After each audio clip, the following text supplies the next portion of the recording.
A bombshell report says New York Governor Andrew Cuomo's administration withheld virus death toll data in nursing homes to avoid federal backlash.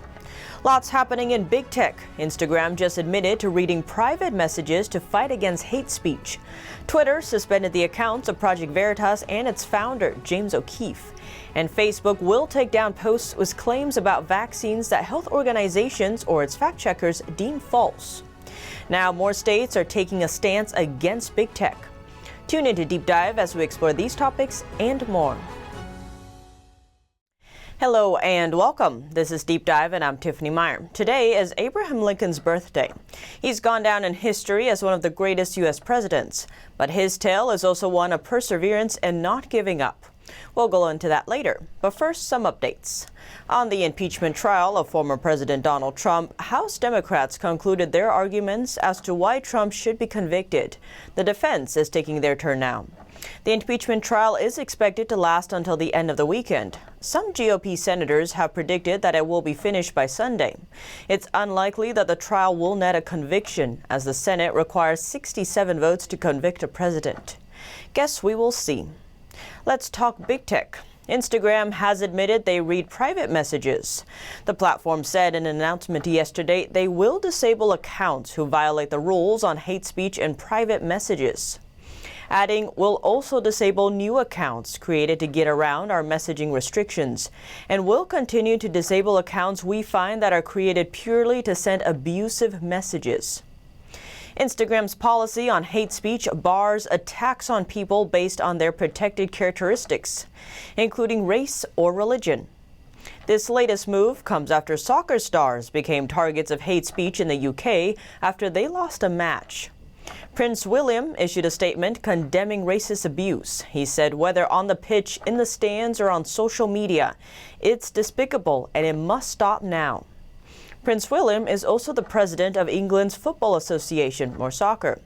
Manchester United and other soccer clubs all weighed in, condemning racist abuse as well. Instagram touched on privacy issues, saying because direct messages are for private conversations, we don't use technology to proactively detect content like hate speech or bullying the same way we do in other places. The platform notes with the recent rise in abusive comments and private messages, they are cracking down. And it's not new. Instagram says between July and September of last year, we took action on 6.5 million pieces of hate speech on Instagram, including in direct messages, 95% of which we found before anyone reported it. Instagram has been busy this week. The site banned Robert Kennedy Jr. over his claims regarding COVID-19 vaccines.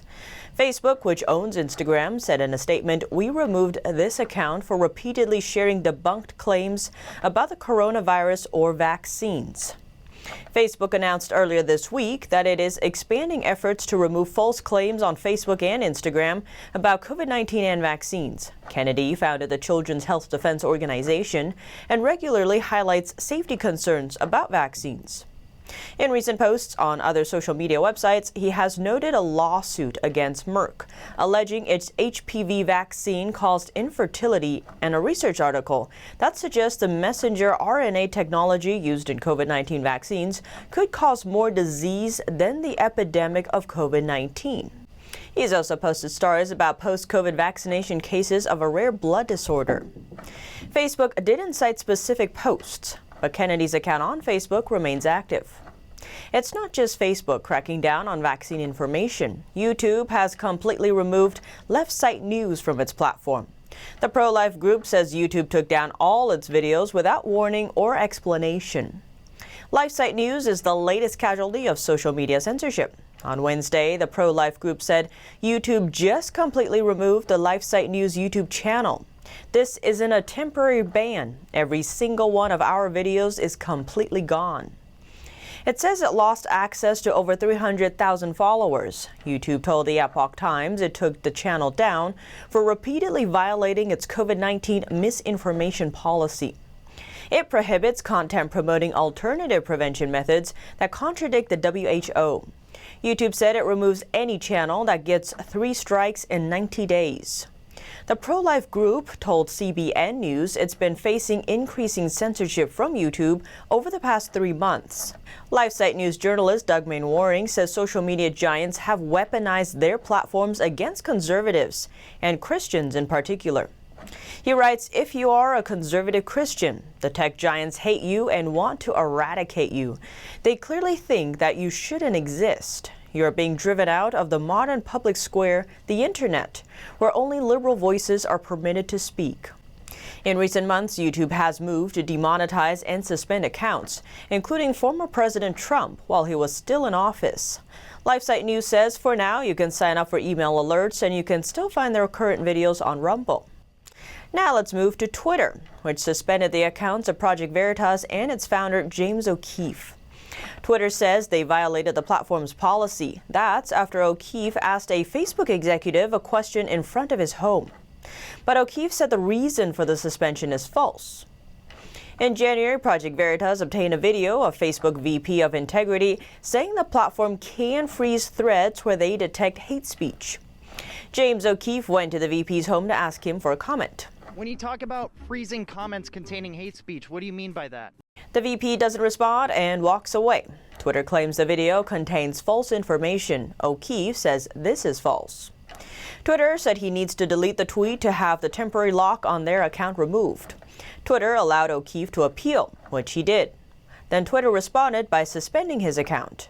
The video shows the street number of the VP's house, but doesn't show the street name. O'Keefe said he will blur the street number in the video, but O'Keefe says this is nothing new. And he noted CEO Jack Dorsey of Twitter admitted to Congress the company's decision to block the New York Post's exposure of the Hunter Biden was wrong. But they still demanded the Post delete their tweet. O'Keefe remained defiant, asking for Twitter insiders to come forward with more information. Several states are now taking a stance against big tech. In the state of Texas, Senator Brian Hughes is working with Governor Greg Abbott and state legislatures on a bill that would prevent companies from taking action to moderate user content based on political viewpoints. The bill would allow citizens legal recourse if they are deplatformed or censored.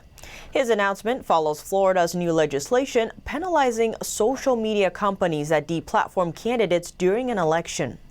Florida Governor Ron DeSantis said at a press conference that social media companies started out as neutral platforms that offered an avenue of free speech, but have now become narrative enforcers. He said they now manipulate news and influence election outcomes. Florida will require companies who promote a candidate to record these endorsements as political campaign contributions. Nebraska is another state that has recently introduced legislation that would fine social media companies for violating Nebraska users' free speech rights. Senator Kurt Friesen introduced the bill, saying he's concerned about the power of big tech executives to moderate online speech. And it's not just states. The Justice Department sued Google last October, accusing the company of using anti-competitive tactics. And the Federal Trade Commission sued Facebook in December, alleging the social media giant abused its market power to stifle competition. The House Antitrust Subcommittee in Congress released a 450-page report last October, following a bipartisan investigation launched in June 2019, claiming a range of anti-competitive practices on the part of 4 tech titans: Amazon, Apple, Facebook, and Google. The report sparked a series of rebuttals from Amazon, Apple, Google, and Facebook. And on the other side of the world, in Australia, the parliament is debating making Google and Facebook pay for news. The Senate Economics Legislation Committee rejected Facebook and Google's arguments that the so-called media bargaining code was unworkable. That code would force the digital giants to negotiate payment to Australian news media for the news content to which the platforms link. But the committee also recognized that the legislation carried risks and should be reviewed after a year. Parliament is scheduled to consider the bill on Tuesday, and the Conservative government hopes it will be approved in the next 2-week sitting. And on the virus front, a bombshell. New York Governor Andrew Cuomo's administration reportedly withheld virus death toll data in nursing homes to avoid federal backlash. The details come from a top aide to Cuomo's administration who informed Democratic lawmakers in the state. According to a New York Post report, Secretary to the Governor, Melissa DeRosa, said the administration feared the Justice Department could use the numbers against them. Heavy criticism and talks of impeachment follow the announcement, while New York Congressman Lee Zeldin is calling for a DOJ-led obstruction of justice probe. In response to a Freedom of Information Law request, New York State Supreme Court ordered that additional data be released. Prompted by a request from think tank the Meier Center, the new figures sent the state's nursing home death toll soaring.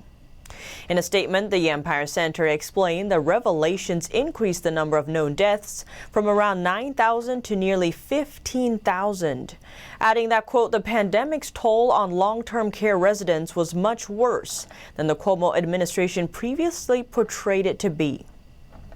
Now let's turn to Lincoln, the 16th president of the United States. His is a story of perseverance, of standing firm in his values, even when the nation was at its most divided.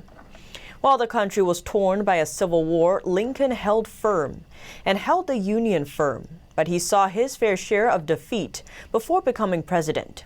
He lost 8 elections on his road to the White House. In 1832, he ran for a seat in the Illinois state legislature and lost. 2 years later, he won and was reelected 3 times. In 1838, he aspired to become Speaker of the state legislature and lost. In 1840, he sought to become an elector in the Electoral College and lost that. In 1843, he ran for the House of Representatives and lost again. When he ran again in 1846, he won.